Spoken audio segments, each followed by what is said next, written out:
Chegou um pastor jovem, dos 30 e poucos anos, e aí, nessa época eu já tinha uns 16, me identifiquei bastante com ele, e ele era muito evangelista, era de fazer trabalho em praça e tudo e tal. Era presbiteriana nessa época? Não, Vocês eram não, era batista? congregacional. E aí eu comecei a me envolver com ele, com o trabalho da igreja e tal. Até então eu era um crente nominal, né? Eu ia por domingo, porque minha mãe me obrigava a ir. Mas eu queria ficar em casa assistindo os Trapalhões, que era o que passava domingo de manhã na televisão. Mas eu ia forçado para o culto. E antigamente era muito forte, acredito que muitas igrejas ainda a questão do... É meio que discipulado ali no domingo de manhã, como é que chama? A escola dominical. A escola dominical. Isso. Né? Eu também frequentei muito. Era. E aí eu ia, e uma vez eu lembro que eu pintava o certo na escola, meu Deus do céu. E aí eu lembro que alguns colegas meus, eu estava sentado numa banca que ficava do lado do púlpito e dava para ver a porta. Quem passava na calçada da igreja dava para ver quem estava sentado ali. E 2 colegas meus passaram e me viram lá na igreja. E ninguém sabia que eu era crente na escola. E aí, quando eu olhei para eles apontavam para mim assim, botavam a mão na barriga e começaram a rolar pelo chão na calçada, rindo porque me viram na igreja. Aí, no outro dia, estava cheio a escola que eu era Mas crente. a escola era uma escola evangélica. Evangélica, o 15, mas eu não e o povo tirando não professava, Mas então, aí, tu era o crente, como é que o 007? 007, só eu sabia que eu era crente. E aí, mas aí quando esse pastor chegou, eu realmente tive uma experiência com Deus. E eu lembro que eu fui para um retiro de jovens, eu já fazia parte dos jovens, né? E desse retiro eu fui batizado com o Espírito Santo. E aí fui marcado ali, né? Por Deus, e aí eu comecei a levar a vida com Deus a sério. E logo depois, menos de um ano depois daquilo ali, nós estávamos numa reunião de oração na igreja, e um irmão, ele me deu uma palavra de que Deus estava me separando e me chamando para o ministério, para pregação da palavra. Esse ano, com 16 anos. Com 16 para 17 anos. E eu guardei aquilo, né? E aí, poucos dias depois, esse meu pastor disse: Júlio, você vai pregar na igreja. Eu disse: pastor? Ele disse: por que isso? Não, porque eu estou sentindo que Deus está querendo lhe preparar e eu vou lhe dar essa oportunidade. Eu achei que era na escola dominical, no culto da semana, e ele disse: não, vai ser no domingo à noite. E a minha primeira palavra, primeiro sermão foi no domingo à noite, a igreja lotada, cheia, né? Tu lembra que tu pregou? Não lembro, não. Rapaz, era para ter marcado essa pregação. Mas eu lembro a cara dos crentes velhos, dos crentes antigos, olhando para mim de braço cruzado, assim, olha, vamos ver o que é que esse menino vai dizer aí. Mas as pernas tremiam mais do que tudo na vida. Mas agora ele já lhe botou num teste de fogo, viu? Foi, nunca vi não. E aí eu consegui dar a palavra, e aí quando depois veio um senhor, acho que ele é vivo ainda, deve ter mais de 90 anos já, se for vivo ainda, mas ele chegou para mim e disse: eita, olha o pastorzinho, né? E aquilo ficou marcado para mim, e eu comecei a orar e dizer: eis-me aqui, Senhor, né? E eu acabei os estudos e estava naquela indefinição, o que é que eu ia fazer da vida.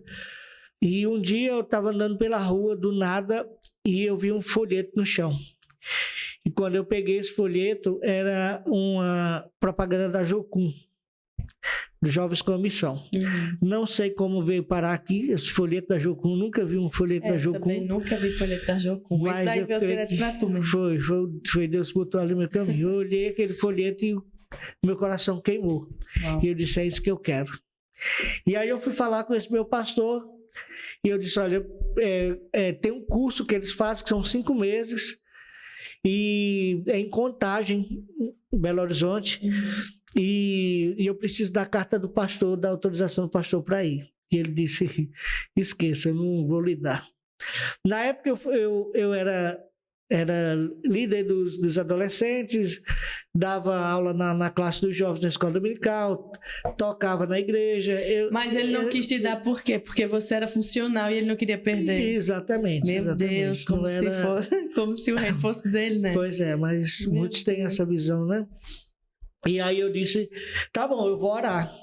Se Deus quiser que eu vá, ele vai tocar no seu coração.